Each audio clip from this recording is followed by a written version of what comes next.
Brian pulled me aside and said, "Chip, you're our modern elder." And I was like, "Oh, I don't know if I like that." He said, "Well, a modern elder, Chip, is not just someone who's old. It's not like an elderly person. Elder is a relative term. You are twice the age of the people here, so you're an elder amongst us. But what makes a modern elder different is they're as curious as they are wise." And when he said that, I was like, "Oh, wow."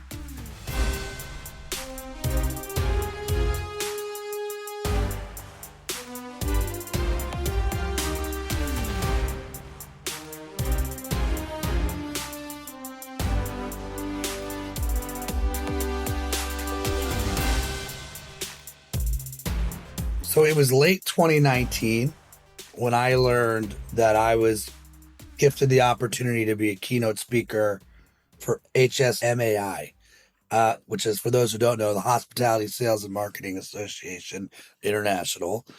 And I call up my buddy Stan Bromley. And then if you know the Bromley name, Bromleys are like Four Seasons. Like there's a whole tree of them. Yeah, Mark Bromley's there now. And I'm talking to Stan. I'm just trying to get some insight on this audience. And Stan's like, "You got to talk to Chip Conley." I'm like, "Who's Chip Conley?" He's like, "You don't know who Chip Conley is? Go look up Chip Conley," which is very Stan, by the way. It is. And he ends up introducing me to Chip. And like, and I got to tell you, Chip, at this moment in time, it's pre-pandemic days, which feels like a decade sometimes ago. And you were gracious enough to give me a half hour, and I'm like, "Chip, like, what am I stepping into?" And it was. I remember it being a quick conversation, but a meaningful one. I was actually, to be honest, this is a courageous podcast.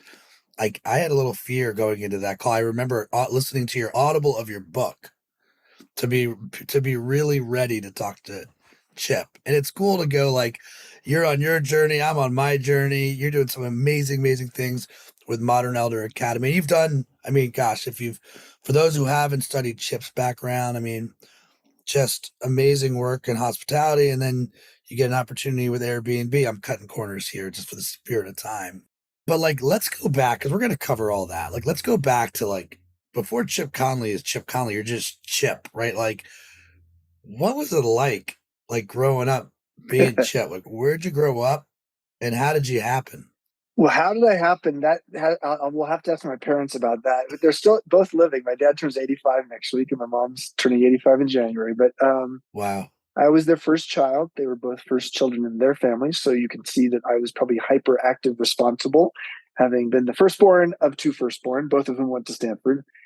And being Chip was being a Chip off the old block. I was Stephen Townsend Conley Jr. My dad was Stephen Sr. And my dad was a Marine captain. So he was a pretty hardcore dude. And at times I shrunk in his presence because he was really old school, very by the book kind of guy. And I was more of a creative person.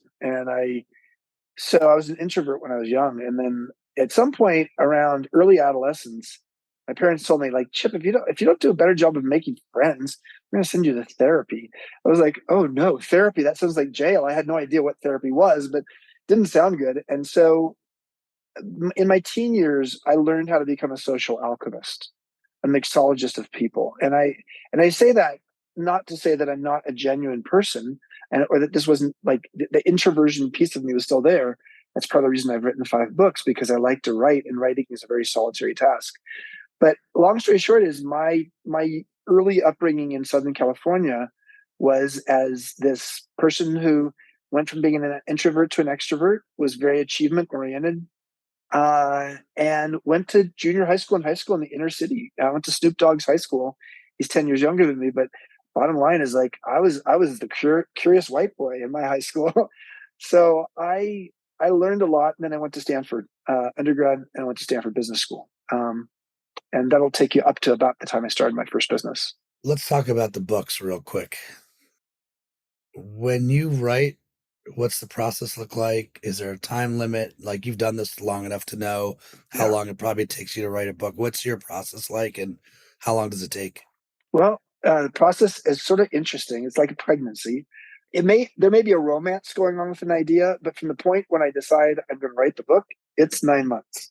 It's a process of about 9 months. I've done it faster, but I've also done it a little slower. So 9 months is about the average. Uh, and I tend to research my books. My books are not just Chip flowing his own prose about my life. It's also, the books are really at the intersection of psychology and business. Um, I tend to write well early in the morning. I say that my writer wakes up before my editor, meaning when I wake up at 4:30 in the morning and I'm just writing for 2 or 3 hours, there's no filter. It's just like me flowing. Whereas as the day goes on, there are more distractions, and my editor kicks in a big way. And what does that mean? It just means that I don't like just flow it out. Like I can edit it later, in the morning. But if I'm trying to write at nighttime or in the afternoon, not as good because it feels I feel distracted more. Plus, it's more labored. These ideas come to me along the way. The last book was called Wisdom at Work: The Making of a Modern Elder, and that became my story of what it was like to be, the old guy at Airbnb 10 years ago when the founders asked me to come in and be their mentor. So I wanted to write about it. And each of these books I've written has had it's got a strong personal story, but then it's got a foundation of intellectual and sort of thought leadership to it that is meant to be helpful to the reader. So it's not just a memoir. Yeah, I'm taking notes in my mind because I've only written one book. I'm nowhere near five, but like I'm starting to process the next one, and I'm sure you feel the same way. Like you can spend your time many ways, right? So if you're gonna write a book, it better be interesting to you. You got a passion for it. If you're gonna give up, to me, it's not just. It's like the baby is born, but then you have to nurture for the baby, let the world. It's like there's a lot more work to be done after the 9 months of writing. I felt like mine was more like a documentary. So huge heads nodding when you talked about there's a research component and then the writing component. What's last book question like? What is your favorite part about the process, and then what is the part that just drives you mad? Well, I'll start with the part that drives me mad. The part that drives me mad is publishers. I mean, as Seth Godin, a good friend of mine I went to business school with, said to me long ago, he said, Chip, if farmers treated their cows like publishers treat their authors, they would never get any milk. The farmers would never get any milk. And it's not like this. The publishing, it's not the people are the problem. The people are great in the publishing industry, but the industry is sort of broken and it takes way too long to get a book out. They have cut back so much on what they do that you're doing your own PR. Even as I mean, I've had a New York Times bestseller, I've had Wall Street Journal bestseller. I mean, I've had a lot of success in writing, but it's like it's tough. In terms of what I like the most, I love the fleshing out of an idea. Something that feels like a little kernel, and it's like the early stages, and I feel like it's something that hasn't been done before. So it's a topic and a way of a point of view on it, and maybe even a framework. My book Peak: How Great Companies Get Their Mojo from Maslow. That's a framework. I mean, it's really it. That is, I'm not a consultant, so I don't like live in that world. But that book is a practitioner's guide that has a very much a consulting model that any company could use. And so, yeah, that's what I love. I mean, I thought your writing was super thoughtful. Like you step into the shoes of the audience. I'm like, yeah, I could.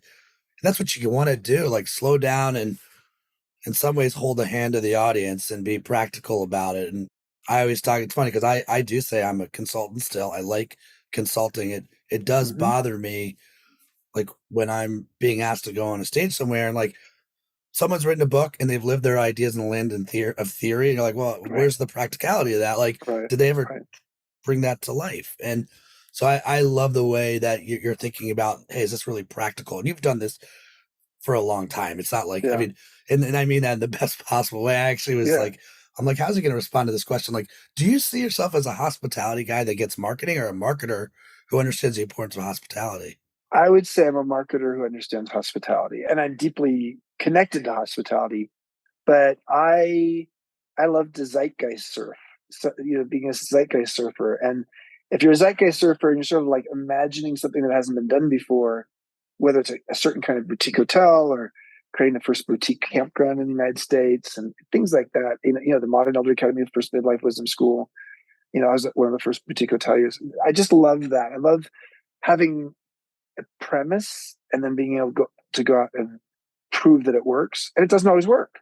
I have had restaurant concepts that just seemed like a great idea, but either the idea was faulty or the execution was, and they didn't work. So, but you learn from those as well.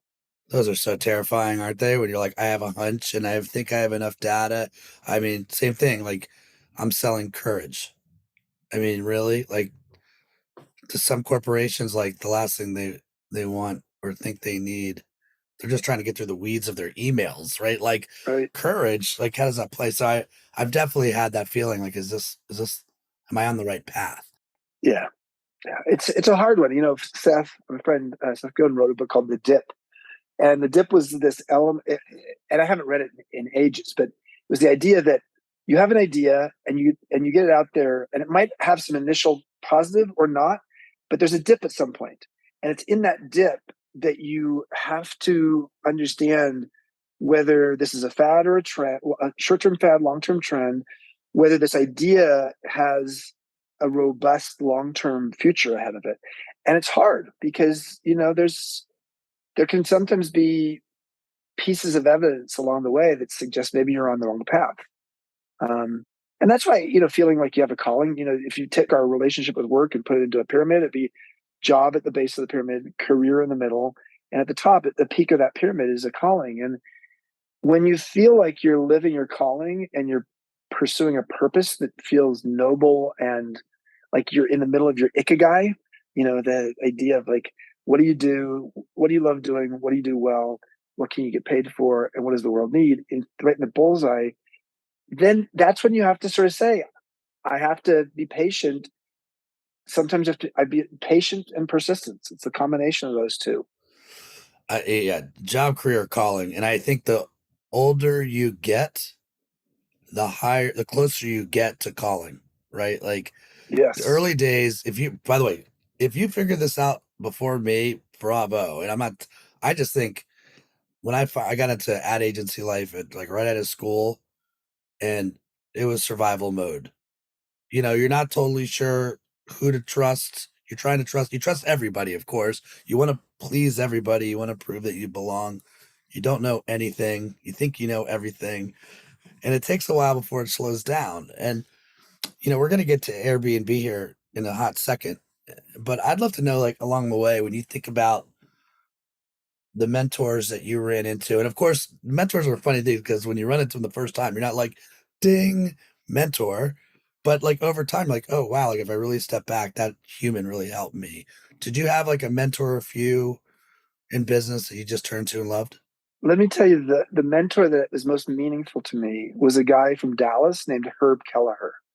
So for 37 years, he was the CEO of Southwest Airlines and one of the co-founders. And long story short is about 3 years into me starting Joie de Vivre, my boutique hotel business that grew to 52 hotels around California, I was seeing that, oh man, the thing we need to really, I need to really understand and we need to invest in as a company is culture. As Peter Drucker said, culture, eats strategy for breakfast. And so I wanted to say, like, well, who is a business leader that I really admire that I can learn from? And there wasn't anybody that came to mind in San Francisco. And then I just realized, Southwest Airlines is this fascinating little company that has an amazing culture. So I called Dallas one day. This is 1991, I believe, and my company was 4 years old at that point, and I got a hold of Herb Kelleher's assistant named Colleen Barrett. And Colleen was so nice to me. She said, "Well, Herb can't be your mentor. I'm sorry. He's a little busy." But she did say, "What if you wrote a letter to Herb? And if you really build a rapport with Herb, maybe he'll like just answer your letters when you write him." So I wrote him, asked him a bunch of questions on culture. 3 weeks later, I get a letter back from the chairman and CEO of Southwest Airlines answering my questions. And he said at the end, I really like the questions you asked because some of them made me think about how do I see culture. And he said, you can write me once a year. And so for 10 years, 10 different letters, I wish I'd saved them all. Oh man. That's a book Oh right man. there. Actually, I did save them all. And then one day they all were thrown out because they were in a box of things that looked like it was trash. So I lost all 10 letters. I mean, I have some notes of like what I remember him saying, but long story short is this is an example of like, okay, mentorship is not necessarily somebody who works with you or someone who lives near you. Especially in the Zoom era, you can have a mentor from afar very easily. But it also was a real tale of Herb Kelleher. Funny thing about him is that that woman, Colleen Barrett, who was his assistant, ended up becoming president of Southwest Airlines because he deeply believed that she was better than he was at culture. So, that was the part that was funny to me is that over the course of time, I got to observe how this man took his executive assistant and built her through the ranks to the point where she was the first woman president of an American airline. Plus, I'm sure there's immense trust between the two of them, right? Oh, Like, totally. So much. and how Yeah. important is that? Like, if no trust, good luck, right? So, man, that would have been, I don't know if you heard me stumble into that, but I'm like, that would have been a great book, like 10 letters, just in the responses Yeah. back and forth. Maybe there's I don't know, maybe we'll come back with a quip. We'll do a podcast on that of what you remember in your notes because Yeah. I can only imagine the gems. So, Airbnb, like, Mhm. just wow. It's funny. I always feel 'cause I do take great pride in being an observationalist and like take try to be a good listener. And one of my favorite Mhm. interviews for Return on Courage was with a guy named Roger Martin, who was pretty high up in IP at Qualcomm, and he was going. Mm. You look at Qualcomm, 30,000 employees, campuses. Always good to have campuses, right? Plural. And he's going Yeah. house on Yeah. fire moment, and he would say that there's zombies in the business, these slow moving things that come in and they're moving so slow you don't think they would actually take down your business. And we all see them. Airbnb, clear zombie to the hospitality business, right? Like, oh, we don't have to worry about Airbnb, this concept. And, let's stay focused on what we think is our competitive set. So take me like, first of all, like how do you Mhm. land there? Yeah. And then what's it like? And did you know right away that this was something? So here's how it all happened. So a couple years after I'd sold my boutique hotel company, Joie de Vivre, I sold the brand and the management company. I continued to own a bunch of the hotels. Um, I got this call one day from Brian Chesky. He's the co-founder and CEO of Airbnb. And he asked me if I knew about Airbnb. And I said, yeah, this is 10 years ago. And I said, well, I'm a hotelier in San Francisco and you guys are based here. So of course I know a little bit about you. But I said, aren't you owned by couch surfing? And that really was not a good first line for him. Like couch surfing was this struggling little business. It was sort of a nonprofit and sort of a for-profit, but it was struggling. And of course, Airbnb was at that time a tiny business, but was growing quickly globally. And he said, well, can I come over to your house and tell you more about Airbnb? And he said, I'll take an Uber over. And I said, what's Uber? And this is way before the sharing economy was very well known.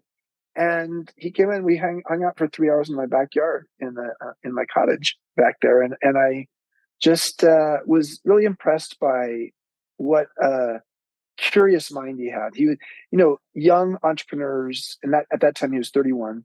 Young entrepreneurs in Silicon Valley are known for their hubris, not necessarily their humility. And I could see humility in him, as well as I could see the hubris too. But more than anything, I saw a guy who really wanted to learn, and he wanted to learn from someone like me because he didn't know anything about the hospitality or travel industry. So I joined the company, and it was awkward because I was twice the age of the average employee in the company. And I'd never worked in a tech company before. So they were using a language that I was like, I have no idea what you're talking about. And so, but after a few weeks there, and when I had at times that like, I got to leave this place because I am the stupidest person in the room. Brian pulled me aside and said, Chip, you're our modern elder. And I was like, oh, I don't know if I like that. He said, well, a modern elder, Chip, is not just someone who's old. It's not like an elderly person. Elder is a relative term. You are twice the age of the people here. So you're an elder amongst us. But what makes a modern elder different is they're as curious as they are wise. And when he said that, I was like, oh, wow, that alchemy of curiosity and wisdom, that's really what I've always been. I didn't know if I was wise, but I knew I was curious. And that's really when I said, okay, I'm going to embrace this. And the people, I mean, a lot of my hotel industry people had no idea. They didn't know what Airbnb was. And then once they started to hear it, I mean, my first reaction to it was like, oh, that's not a very good idea. Like, why would anybody still want to stay in someone else's home? But I was lucky that John Donahoe was mentoring Brian before I was. John's currently the CEO of Nike, but at the time he was the CEO of eBay.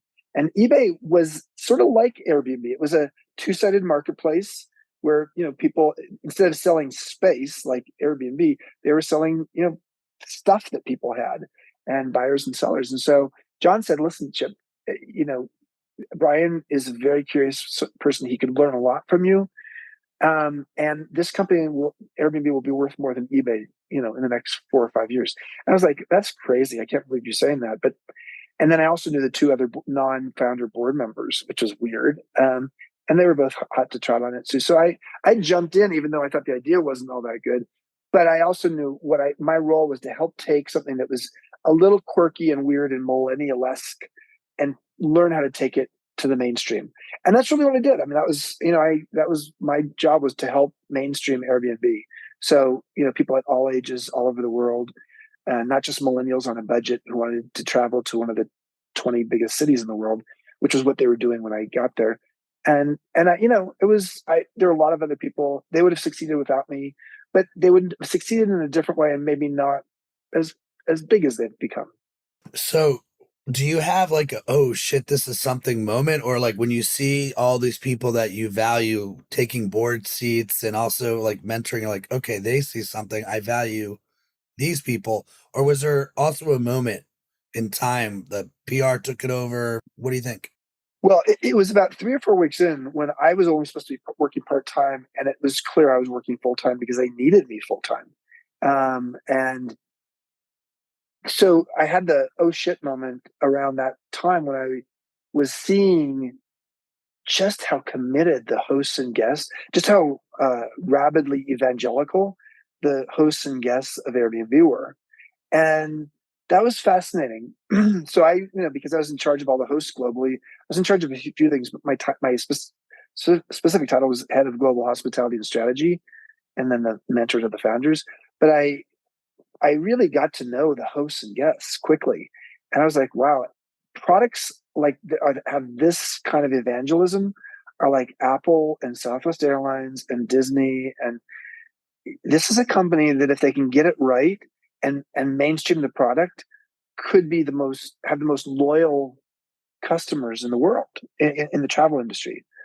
And the truth is that is what's happened. But it was also seeing thing that was hard for me was like, how do you create a hospitality business where the people delivering the hospitality are not your employees?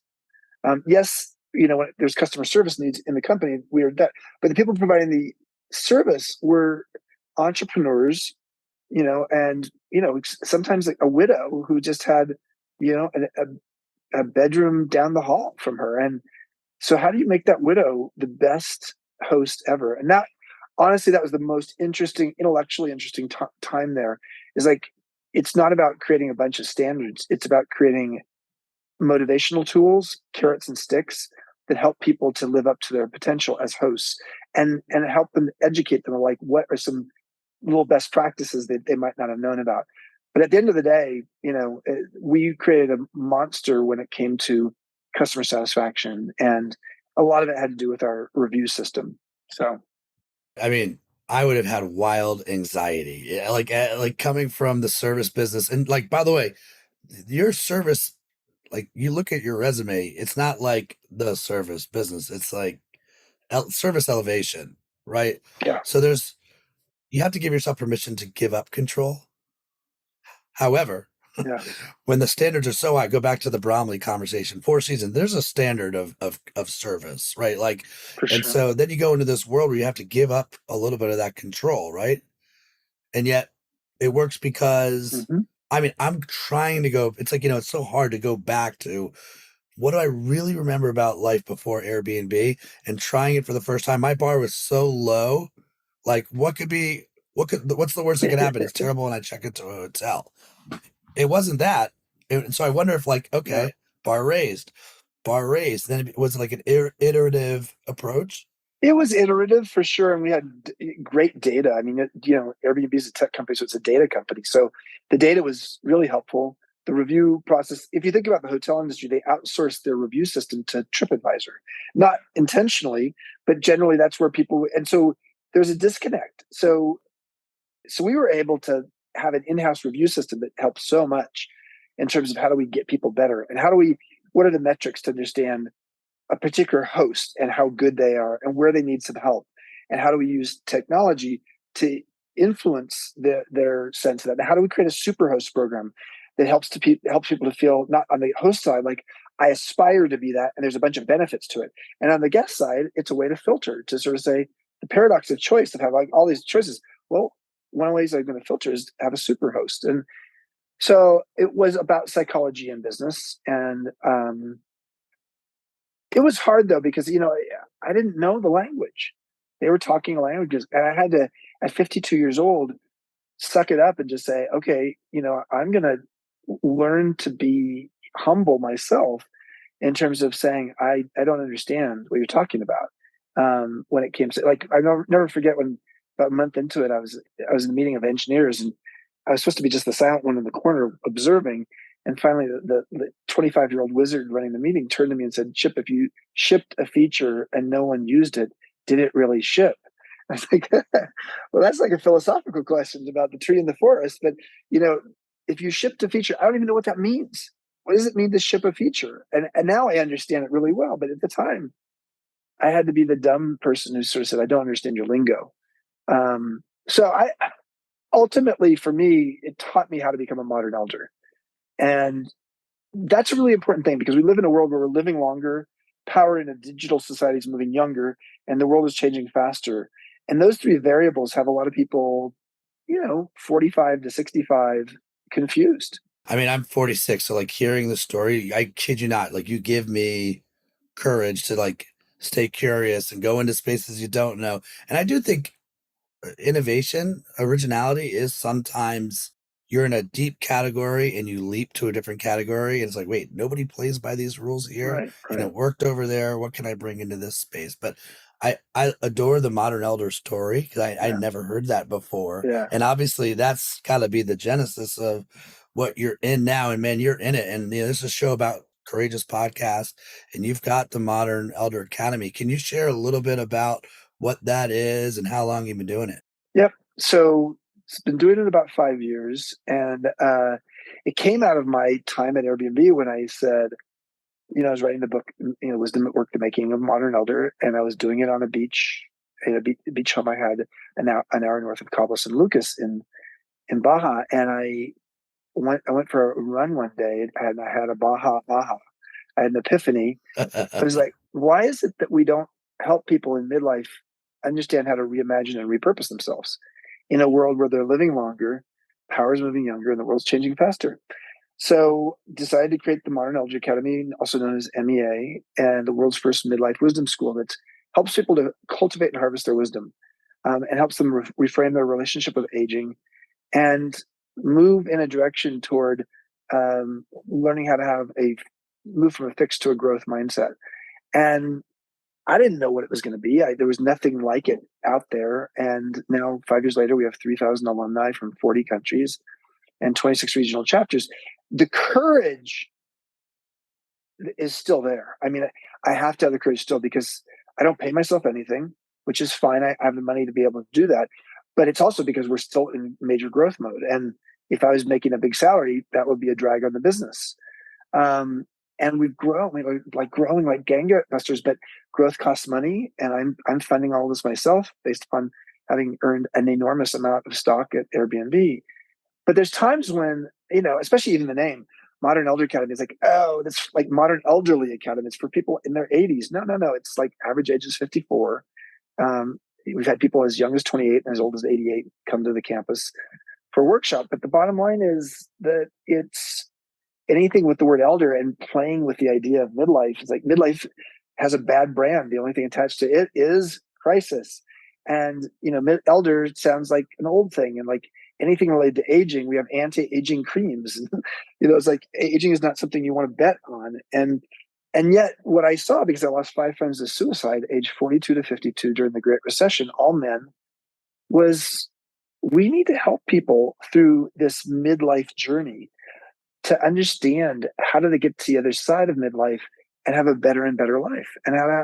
And that's really what we've done. And so you got to come down, Oh, I'm in. Ryan. You gotta come and do a workshop. I couldn't be more midlife. So I'm in. I'm in. And I honestly, like, I think like part of it is to your, like, just going through the, like, what's the best way to articulate it.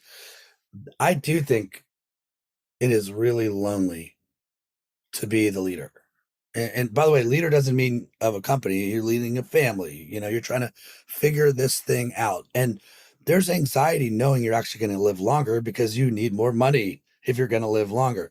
Now, and I would go as far to call it like a clarity epidemic. So I adore like what you're doing. And yes, I am so in to come down and be part of it. I do wonder, like, is it midlife or midpoint? Well, it's midpoint as well. So here's my new language for it. It's not a midlife crisis. It's a midlife chrysalis. Because if you think about the caterpillar to butterfly journey, midlife is the chrysalis. And it's a period of time where things were dark and gooey, but it's also where the transformation occurs, the renewal occurs, sets it on the other side of that chrysalis is the butterfly. And the U curve of happiness, social science research is really fascinating on this. When I had my midlife crisis at age 47, I didn't have any data to look at and say, okay, well, yeah, I'm going through something normal. Uh, Maybe it's not a crisis, but maybe it's a low point in happiness. And that's what the U curve of happiness research shows, is that people between 45 and 50, I'm sorry to tell you this, Ryan, between 45 and 50 is when, on average, your mileage may vary, people hit their low point in adult Oh, great. satisfaction. And with each decade after that, it gets better and better. So there's a lot of reasons for that. We can unpack it if you want. But the bottom line is helping people to understand the shift that you're supposed to go through, the transformation that is meant to happen in midlife. For many people, the reason actually it's so hard is because they're holding on to a success script that they almost inherited from their family or community or from the culture that they grew up in. And it's around midlife where you start to realize, you know what, I've been living this success script and it worked for a while, but it's not who I am. And then it's like you now need to be the screenwriter of your own success script based upon a bunch of other variables that are a function of the pattern recognition and wisdom that you have collected in your life. I mean, this sort of nicely rolls into your definition of courage, which when we had a chance to talk a couple of weeks ago, you almost started our call with, and I was like, oh, like it just taught me. I don't even remember it. So what did I say? You said core. Oh yeah, okay, that piece. The And fact, age. yeah. So core comes from heart in French. Someone and in Spanish corazon. So there's an element of courage that comes from the idea of you putting your heart into something. And then I also love the fact that age is the second syllable, partly because that speaks to maybe something that we develop over the course of our aging, is how to actually tap into our heart to actually be more steadfast in the things we believe. And so courage to me is this combination of heart and the wisdom from pattern recognition that helps you to say, yes, I'm going to fucking stick my neck out and do something that, may not be, on the road, that most people travel. You think about those 1,500 days you mentioned, right? From 45 to 50, it's approximately Yeah. 1,500 days. I wonder Mm-hmm. if there's anything to, because people suppress their heart, right? We suppress it. We choose to compartmentalize shit. We choose not to listen to it. And maybe your heart's like, no, no, no, no, no, no, no. Like that story you've been telling yourself, like, let's keep it real. I wonder if that's part of like you probably already have the stages of what's happening, right? But like, is it part of that where it's like, you're actually you're telling you, no, where should you go? Who are you really Yeah. about? And you have to get through that 1,500-day period to catapult the next 2 or 3 decades, which you said we are happier, where there's more vitality. You think that's part of it? Oh, there's so many elements to it. So Carl Jung, the psychologist, and Richard Rohr, the famous Christian mystic, who is nearby me here in Santa Fe, New Mexico. They both say that the primary operating system for the first half of your adult life is your ego, and it serves you well in certain ways, and then at some point it doesn't serve you so well. And it's around midlife where your primary operating system is meant to change from your ego to your soul. But what does that mean? It basically means where you go a little more interior, and you actually tap into meaning and purpose more, and you're actually a little bit maybe a rekindling of interest in religion or spirituality tends to happen during that time. But the way I like to articulate it is that in the first half of our life we accumulate, just like a caterpillar is eating leaves, just bulking up. So that's what happens in the first half of our life. We accumulate knowledge and friends and dating and relationships, and then a marriage potentially, and then children, and then responsibilities, and then bills, and then you name it. And you get to midlife with this accumulation that is actually weighing you down. It's like the baggage of your life. And it is in midlife where you actually have to learn how to move from accumulation to editing. And it's around midlife you start to edit. And we call it the Great Midlife Edit at the Modern Elder Academy. And it's a ritual that we do with all the people who come to our workshops. It's like, and it's really powerful because it's like, wow, I feel like I've been weighed down by all this baggage. And it's the exercise we do with people. It takes, about 24 hours, the first 24 hours that people are there, helps them to realize what is not serving them anymore. What do they need to let go of? And then what are they going to replace it with? And that's what happens that is sort of like a psychological shift when you realize that you don't have to do it the way you've been doing it the rest of your life. And that there may be mindsets and identities and ways of thinking and being or people in your life that you're really supposed to edit from your life. And that makes space for something else.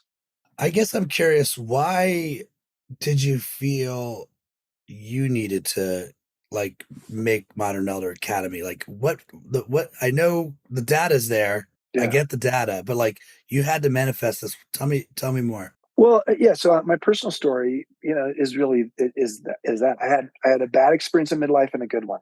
The bad one was I lost 5 friends to suicide between 42 and 52. But I was doing my own suicide ideation during around age 47. I didn't want to be running this company anymore. I've been running it for 22 years. Ultimately, sold it 2 years later at 20.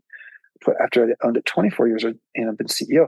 But I felt really stuck, and I felt stuck with my identity of what it meant to be the founder and CEO of that company, and all of the great things I got from that. But it also it was confining. I had a long-term romantic relationship that was ending. I had a foster son who's African American who was going to jail or prison wrongfully, and ultimately was let out 8 months later. But that was a pain, and I was running out of cash. Long story short is all that was going on.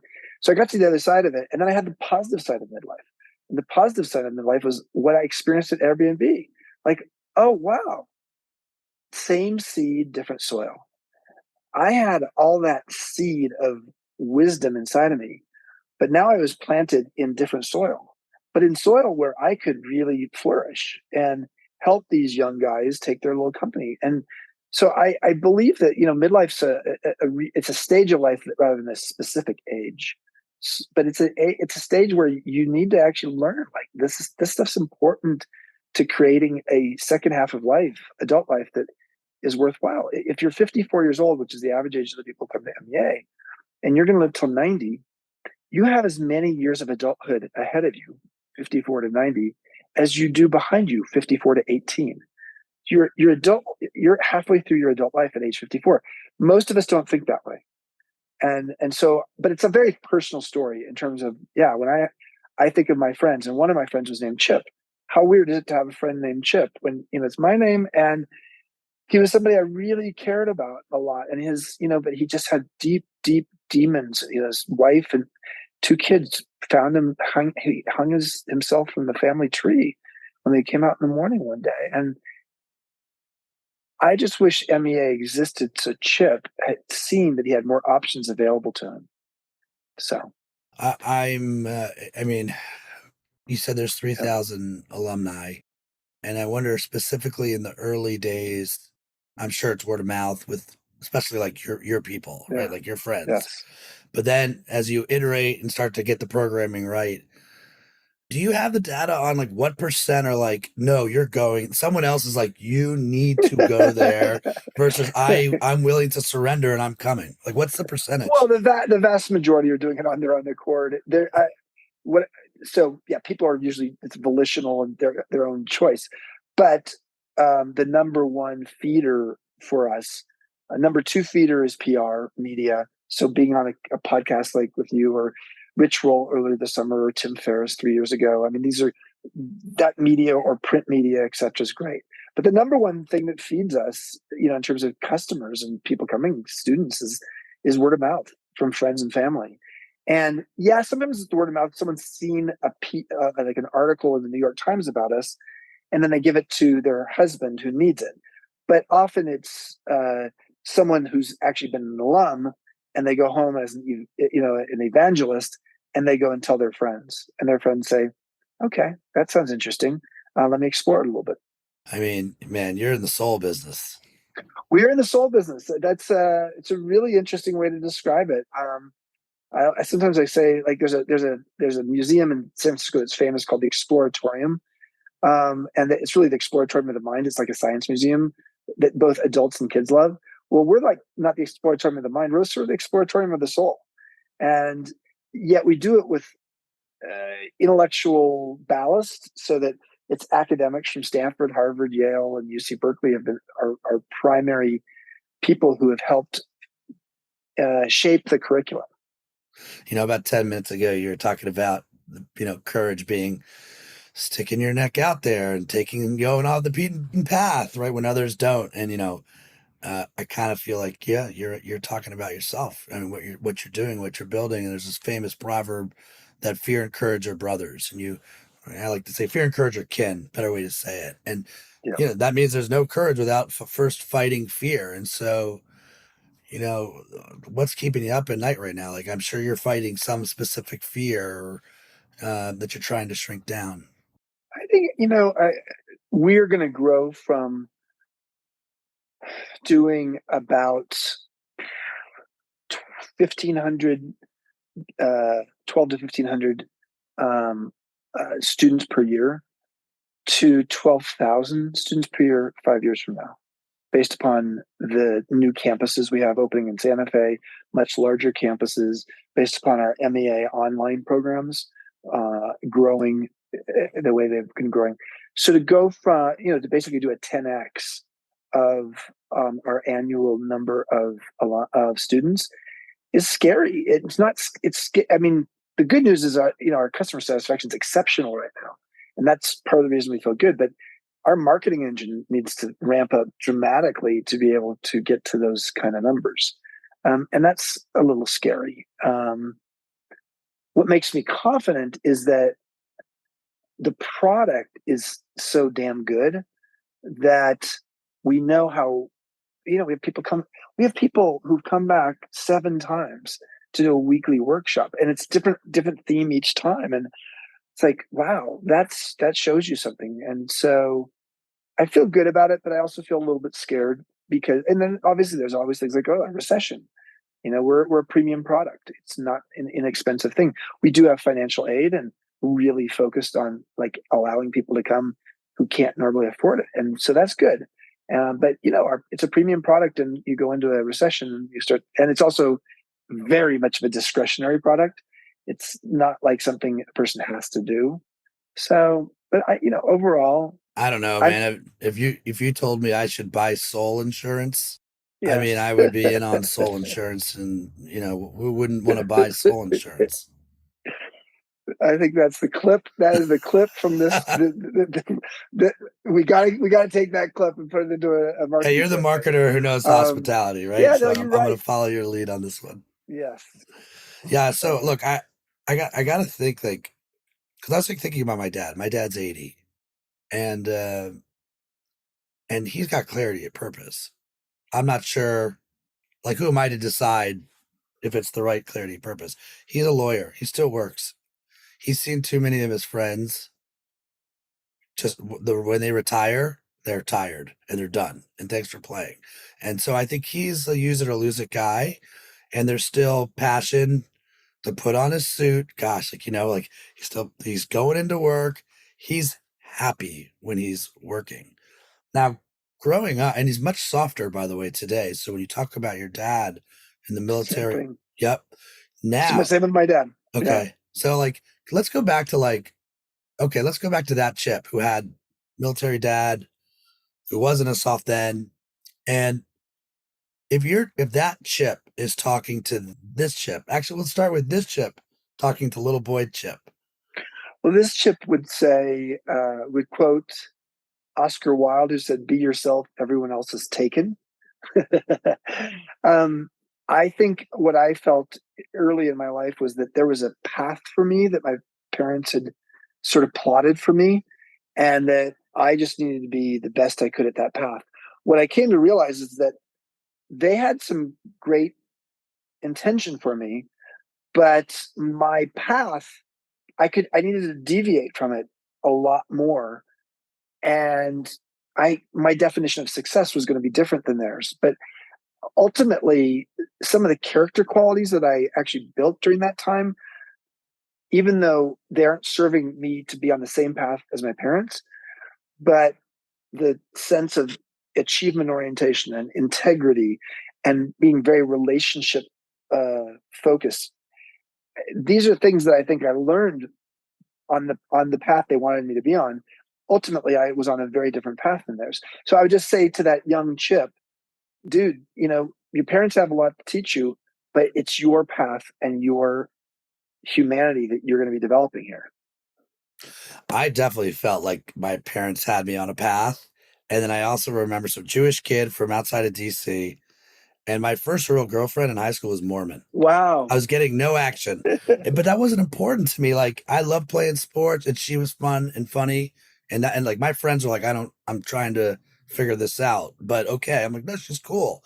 And I remember one conversation with my dad, and I kind of pressed like if I ended up part of the LDS church. He's like, it's your life. Like, do what you want. It's your life. It wasn't a throwaway. He meant it, and it confused me because I'm like, wait a minute, is this a trick? Is this a trap? I thought it. It wasn't a trap. And I'm blessed. Now my mom might think a little differently, by the way. But like I felt like they had put me they had given me enough to keep me going. And then it's like, okay, what am I gonna do on this choose your own adventure called life? And I do wonder if that's part of this white privilege conversation too, because I've lived a privileged life to have options. For sure. All right. If little boy Chip is sitting here, or boy Chip, whatever, you get to decide. Yeah. And you're like, Yeah. all right, buddy, what do I need to remember? Tell me something I need to hear. You need to hear. What would it be? I think it would be go out and have fun. Just play. And the good news is that I know how to play hard and play well and enjoy myself. But I often get so wrapped up in my calling, and I do have fun in the calling. And as a CEO of this company, in any business I've been in, people have fun with me. That's for sure. I mean, you don't start a company called Joie de Vivre, which means joy of life, if you don't like to have fun. But the bottom line is that I don't um, give myself enough time to just completely take the break to go do that. I mean, I meditate every day. I got the good tools and practices, but this summer I took some nice vacation time and was offline, completely offline, no, not checking email at all for a week at a time, two or three times. And man, do I get renewed by that? And as a kid, you do too. So often, you find joy when you break out of the habitual world you're in and you look for awe. And, kids are really good at exploring awe and wonder. Do you bring their videos into your program? Who's which videos? Like kids, like you're right, like the awe and the Oh, wonder and the joy and we bring videos in the program, but not necessarily kids. We do have intergenerational workshops sometimes, and that's fun to have kids. And we've just launched something called Generations Over Dinner, which is a totally cool thing where you get 5 or 6 generations. It doesn't have to be family members, but it could be around a dinner table, and there's a series of questions that allows people to really look at how can we learn from each other across generations. And sometimes it's the youngest person at the table who says one of the most curious and wise things. that actually just everybody looks at it and is like, wow, that makes so much sense. Chip, where can people go learn a little bit more about MEA? modernelderacademy.com, or chipconley.com is for my personal side. And then on social media, you'll find us there. But the place I do most of my posting, I have a daily blog called Wisdom Well that is fun and I love it, and allows me to write a lot.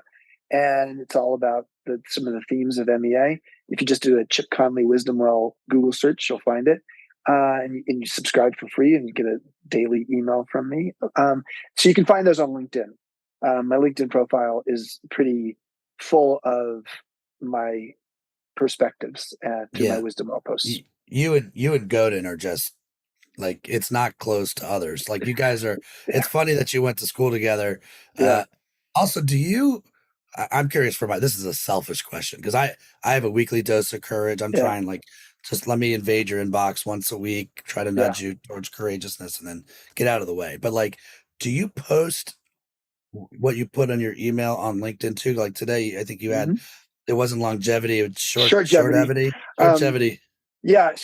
I'll write, I write the post, and then it goes out by email to the tens of thousands of subscribers we have, and then we take the link of that post and we put it on social media. LinkedIn is the best place to find it, probably, but you can find it on Facebook.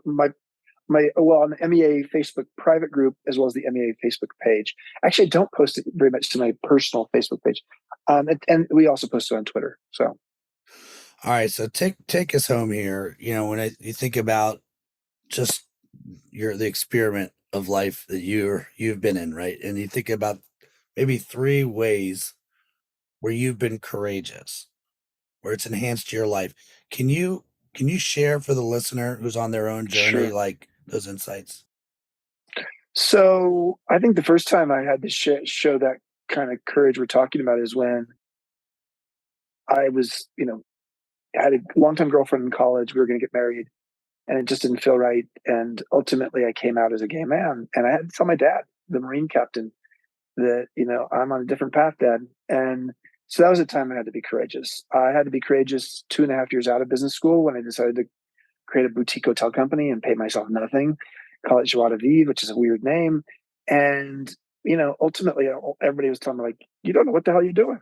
But I had the courage to say, I think I can take my commercial real estate knowledge of just a few years' time at that point and apply it to this new phenomenon in hotels, boutique hotels.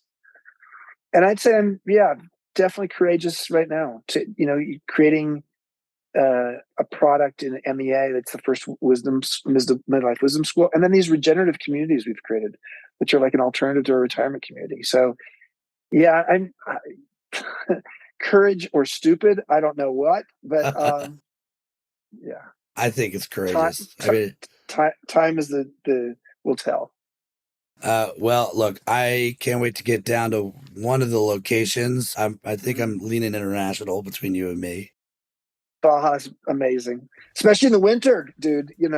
Nice place to come in the winter. I will gladly come sell some soul insurance with you. You just tell me where to go. And Yeah, Chip, thank you so much for sharing your story and for giving us an hour. And I know we'll stay in touch. Thanks, yeah. man. Thank you, Ryan.